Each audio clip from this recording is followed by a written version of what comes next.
Here we go, a Pacers team that has a chance to get to the NBA Finals. And it's tonight in New York City. We're going to break it down for you. We're going to talk about what some of the keys to the matchup might be tonight. And of course, we always enjoy having you along for the ride. Make sure you subscribe. Make sure you like. Make sure you share this channel. We would love to have more friends joining us here on the Sports Rush with Brett Rump on YouTube now as we try to give you all the latest updates and previews as big sports happen here in the state of Indiana. We are primarily locally focused, but that doesn't mean some of you folks out that are Knicks fans or even NBA fans might not want to peek in and just say, what are the people in Indiana talking about? What are they thinking about this Game 5? Because it's a big one at Madison Square Garden. The Pacers, after winning on Tuesday night, now have a 3-1 lead. They've got a chance to finish this series off, and that's important. And it's important because of what happened last night. The Oklahoma City Thunder absolutely destroyed Minnesota, and as a result, Oklahoma City is going to now get rest while they wait for the champion out of the Eastern Conference. And if the Pacers don't win tonight, then they have to wait a couple of more days to play another game while Oklahoma City is getting that added rest. So it's time for the Pacers to put away the Knicks, and I think they can get it done tonight at Madison Square Garden. Of course, recapping what happened Tuesday, it was Tyrese Halliburton night at Gainbridge Fieldhouse. Just an unbelievable 32, 15, and 12 performance. A triple-double for Tyrese Halliburton. He pretty much took over the game, was the story of the game. But is he going to follow that up? Chances are you're not going to get 32, 15, and 12 out of Tyrese Halliburton. And I don't know which of those stats is most unlikely to happen, but I think he'd be happy with a stat line that's like 24, 10, and 6. But the 32, 15, and 12, pretty unreal, pretty historic, because he did it without a single turnover, which is what makes that the most remarkable night, or perhaps one of the 2 or 3 most remarkable nights to ever happen in NBA history in the playoffs. But tonight, Madison Square Garden, Tyrese Halliburton needs to continue the aggressive approach, trying to score the basketball. Why is that important for the Indiana Pacers? Because the Pacers, when Tyrese Halliburton averages, well, in wins, when the Pacers win, Tyrese Halliburton averages over 21 points a game. When they lose, Tyrese Halliburton averages about 14 and a half points per game. It's a big difference between winning and losing. 21 versus a little over 14. And so when Tyrese Halliburton scores, the Pacers have a much more greater likelihood to win the game. And tonight they want to win the game. So Tyrese, stay aggressive. Attack the basket. Try to find your spot for your shot. And, the Pacers are going to go through the same game plan. I think that they've pretty much run up to this point. I don't think there's going to be a big secret that the Pacers are going to want to push the pace. Their name is the Pacers, and they're going to want to control the tempo of this game. I don't think the New York Knicks, even though they tried, they came out especially in game 1 of this series and tried to run up and down the floor with the Pacers and try to match them bucket for bucket. But ultimately, that's a losing proposition for an opponent of the Indiana Pacers, because the Pacers are 32-2 and they score 120 points or more. And so if you're going to go up and down the court, you're taking your chances, and they're not very good chances, on being able to outscore the Indiana Pacers. But Tyrese Halliburton is obviously a key. He cannot have an off night. He cannot have a quiet night. He cannot decide, I had my night, I want someone else to shine. He's a very unselfish player. But the one thing that makes Tyrese Halliburton so special as a passer is not that he sees the open man. It's that he sees all the other guys that are covered. He sees the whole floor, which means he not only is kind of a visionary where he sees the floor, but he also sees where guys are going, where the open spots on the court might be, and he sets up defenses. And a lot of times he sets up defenses with just one quick bounce. And the guy that did that in college that I had a chance to see, John Conchar, who hasn't necessarily been a point guard in the NBA, but he was running the point for Purdue Fort Wayne. And he's a guy that just had this skill of seeing how the defense was reacting, who was overshifting on help side defense, and how could he get a guy to move out of position to free up a teammate. And a lot of times it's just one dribble from the top of the key. You dribble one bounce toward the elbow, and that may bring a defender from the other side of the court into the lane, or thinking that they're starting some type of a rotation, and it frees up a corner shooter in the opposite corner. Seeing those things before they happen so you know what to do, and it's almost a subconscious in your mind. It's like you just see it, it happens, the guy gets open. That's what Tyrese Halliburton does so well, is that he creates the space with very limited subtleties. One dribble, coming off a screen, and one extra wide dribble to create space between him and the guy that's rolling to free up a lane. Just different things that you're going to see Tyrese do that you can really appreciate if you've been through scouts and coaching meetings and other things like that. So he's a great passer, but he can't get hung up on being a distributor and trying to do what's best for his teammates while forgetting that when the Pacers win, he's usually one of the keys offensively in what he puts up in the points category. So he's got to be able to score.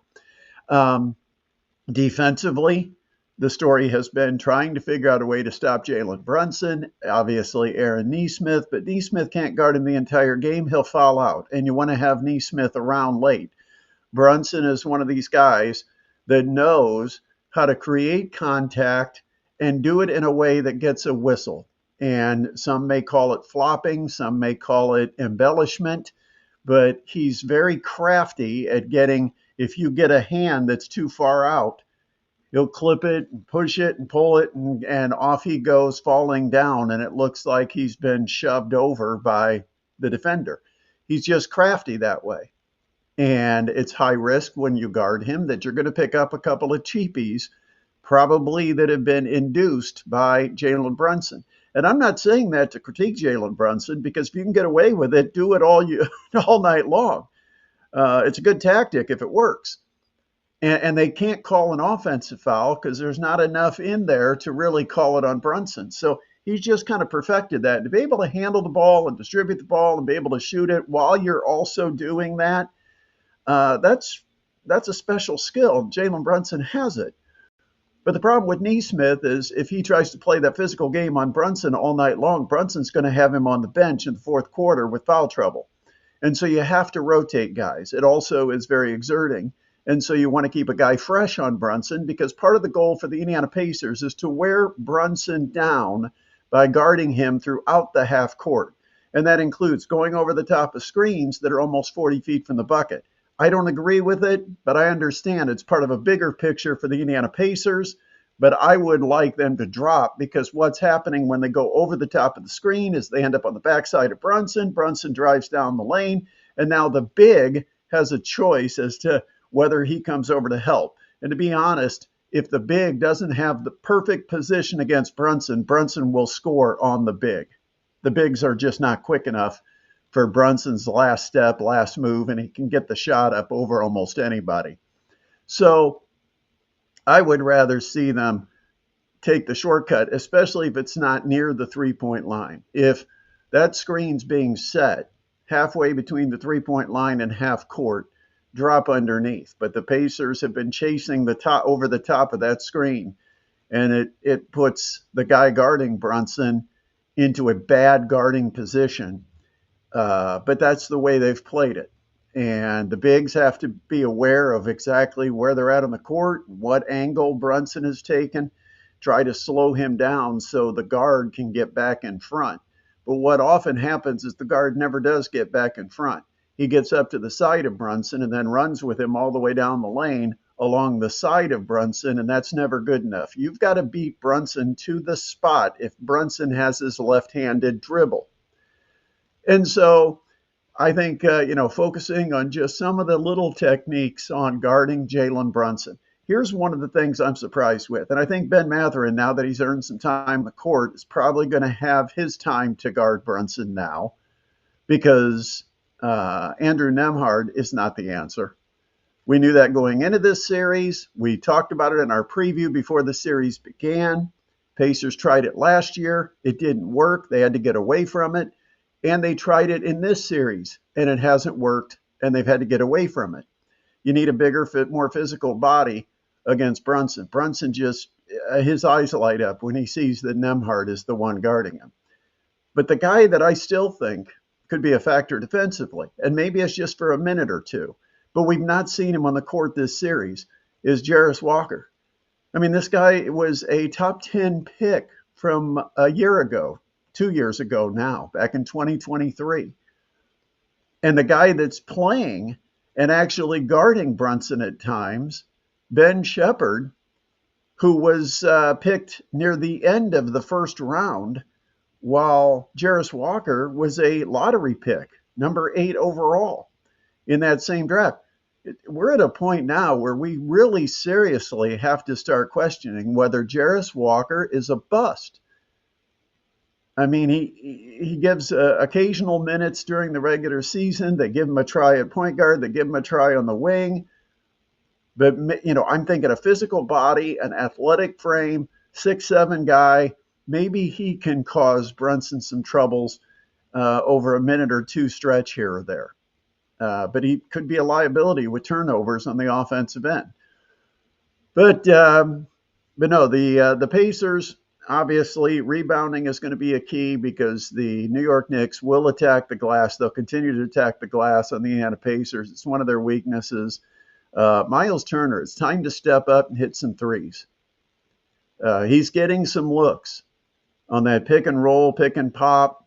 He's got some looks on that because of the way the Knicks are defending against Halliburton. And it's probably even going to be more extreme in this game because up to this point in the series, Miles Turner hasn't shown that he's going to be consistent from behind the three-point line, which means you may see two guys stay tighter on Halliburton, and Turner can set that screen and roll and get a pick and pop if he wants to take it. But if he does, he needs to bury some shots. He's not had his Miles Turner game where he hits 3 or 4 threes and scores 24, 25 points. Maybe tonight is the night we see Miles Turner do that. But overall, I just think the Pacers have worn down the Knicks. I think the fatigue takes away the will. And even though I think New York in their mind wants to win, their body is just saying we don't have enough left in the tank. Just at what the team looks like. Now, they'll get a big boost of energy out of the Madison Square Garden crowd tonight, and it should be a pretty good basketball game, but we'll see if the crowd can give New York the energy to extend this series to another trip into Indianapolis in Game 6. Should be a fun one tonight. 4.5-point line. The Knicks are favored. Karl Anthony Towns listed as a game time decision, but so is Aaron Nesmith. And Nesmith played the other night. I think Karl Anthony Towns will find a way to be out there with it being an elimination game for the Knicks. Hope you enjoy the game. Have a terrific Thursday. And I'm sure we'll be talking to you Friday or sometime over the weekend. We will be having our live Sports Rush. Once again, subscribe, like, share the channel, all of the good stuff. And we'll talk to you again soon.